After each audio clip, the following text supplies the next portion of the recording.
Hey folks, welcome back to Honey Money SG. Today is stage 4 and it's talking about buying your first property in Singapore. Now you know property is actually a very important purchase for Singapore residents because Singapore is actually such a land scarce country. So in this video, let's discuss some of the options that you can look at and maybe what are the considerations when you actually go and purchase your first property, whether you are a couple or a single. And bear in mind, I'm talking about this as a Singaporean, right? So if you have like permanent residents or even foreigners, then you need to factor in like additional biostamp duty or duties that are not applicable to Singaporeans. And I will not touch about buying property as an investment because those are more for the wealthy folks, right, who have spare cash on top of the money that they paid for their first property. So let's just talk about your own stay property or your first property, not talking about investment or second property. Yeah? Let's start off with couples buying their first property, right? Because I think that's the most straightforward route for all Singaporeans, especially for couples who are intending to get married.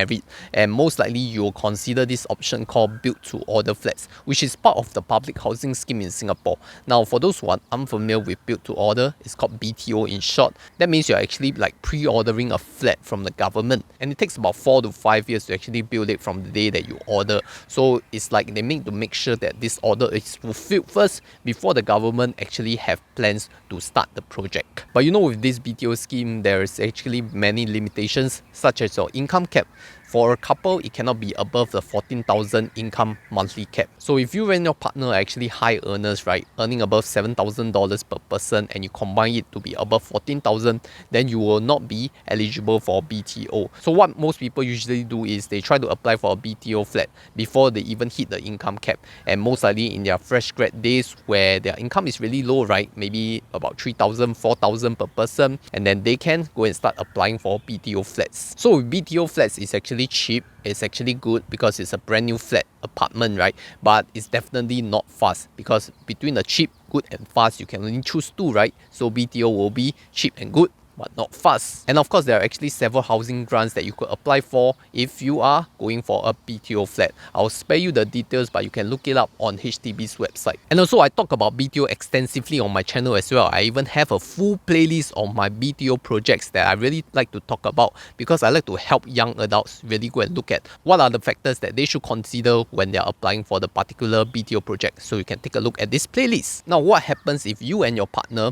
are not willing to wait that long for a BTO flat, or maybe your income limit is actually higher than the 14,000 combined, so you have to look for another option, and that's actually a public housing for resale flats. So resale flats can be in many ways, right? Some of them are BTO flats that are above the 5 years minimum occupation period, or some of them may be second-hand owners selling it to the third-hand owners. So there will be no restrictions on the income cap. As long as you are a Singaporean couple, you are eligible to apply for a resale flat if you don't own any public or private property yet. So naturally, the resale flats are definitely more expensive than the BTO flats because the BTO flats are built to order, right? They are pre-ordered. So then they will have subsidized rates for the government. Whereas resale flats are kind of like open market. So it's based on the demand and supply. And you know how high property prices has risen up for these past 2 years since the pandemic, right? People realize that they need bigger spaces and they need it fast, you know. They cannot wait for the BTO to build like 5 years to get their keys to even start a family. Also, the downside of resale flat is it's definitely not a fresh 99 years lease because it's a resale market, so you are looking at leases from 94 years and below. So it may be a concern for longevity's sake. If you want to actually pass down to your children, you actually need to look at what is the remaining lease of the resale flat. And if you have not heard of the news yet, the most expensive resale flat project in Pinnacle at Duxton recently just sold a 4-room resale flat, which means 3 bedrooms for 1.22 Singapore dollars. You know, that's like a sky high price, right? We are talking about a government public housing with less than 90 years of lease left. Of course, it's in a prime location near the central business district. That's why it can command such a high price.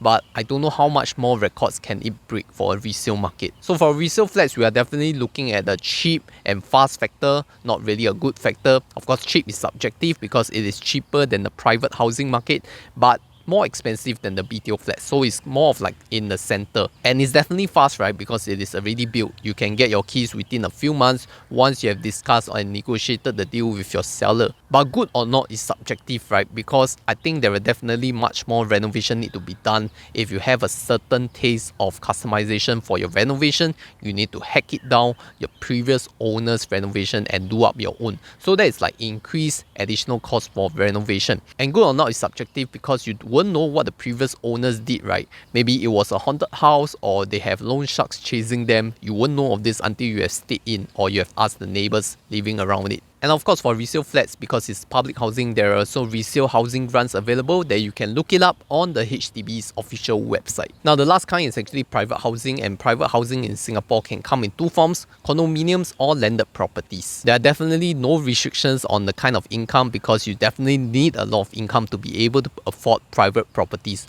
We are looking at around 600,000 and above for a small studio apartment with gated security and facilities. Of course, that's for a condominium. And that is not even in prime estate, right? That is like really outskirts, really far away from the city, like in towns of Woodlands and Yishun. But you know the thing about condominiums is that you actually have to pay like a monthly maintenance fees, and that can vary around $300 up to $500-600 depending on your house size, right? And the facilities. So that's like recurring property expense that you have to add in on top of your mortgage for housing. So private housing is definitely good, definitely fast, but not cheap, because there are actually existing developments that you can actually buy in, or new launches will actually take like 3 to 4 years to build, much faster than BTO, maybe because of the price that they pay for, but definitely doesn't come cheap. If you are looking at the 2-bedder in a city fringe, I think it can fetch around 1.1, 1.2, and there's definitely no housing grants to talk about because it is not subsidized by the government. So above are a few property examples for couples, but what about singles, right? Singles seem to be left out in this kind of Singapore society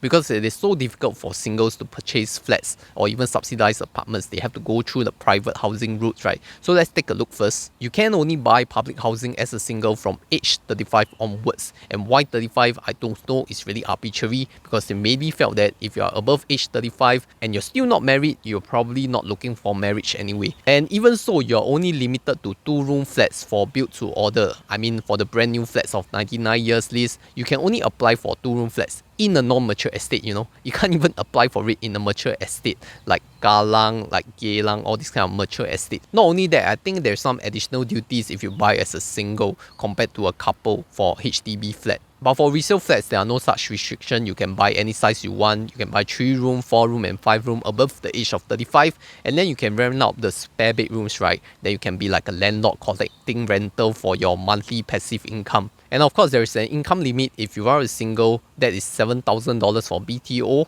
So if you exceed $7,000, you cannot get the BTO as a single again, even if you're age 35. And then for resale flats, no such restrictions, any income you can buy. But what if you are below the age of 35 and you want to stay in your own apartment? Then you can only consider a condominium as a single. Now for condominium, it's actually quite expensive, right? I talk about it being like 600 over 1,000 in the past 2 years, and now it maybe have gone up to 700, 800,000. So it's really expensive for one person to just afford the mortgage and the loans, right? So that's the downside of being a single. You can't really like consolidate your capital to go and buy a property. But what you could do is you can actually go and buy a 2-bedder unit or 1-bedroom plus 1 study unit, then rent out the additional bedroom to a tenant so that you can actually use the rental collected from your tenant to offset some of those mortgages that you need to pay for your private property. Maybe a 2-bedder is too expensive, then you can consider a 1-bedroom plus 1 study, right? Because you can actually sleep in the study room plus the living room is your space, right? Then you just rent out the master bedroom to your tenant with an attached toilet. Otherwise, nobody really uses a living room if you're tenanted, right? Yeah, so that's just an interesting suggestion that I can provide you. If you're a single, maybe consider renting out to a tenant. Otherwise, if you're just taking the mortgage alone, it's really going to be difficult on your finances. Yeah, so these are just my thoughts on sharing on my property views. How should you go and look at purchasing your first property? Now, if you want to look at stage 3, where I talk about building your retirement funds and plucking the low-hanging fruits such as reducing your tax strategies, then you can look at this video over here. With that, thank you for watching. My name is Christopher. This is Honey Money SG, steering young adults to financial independence.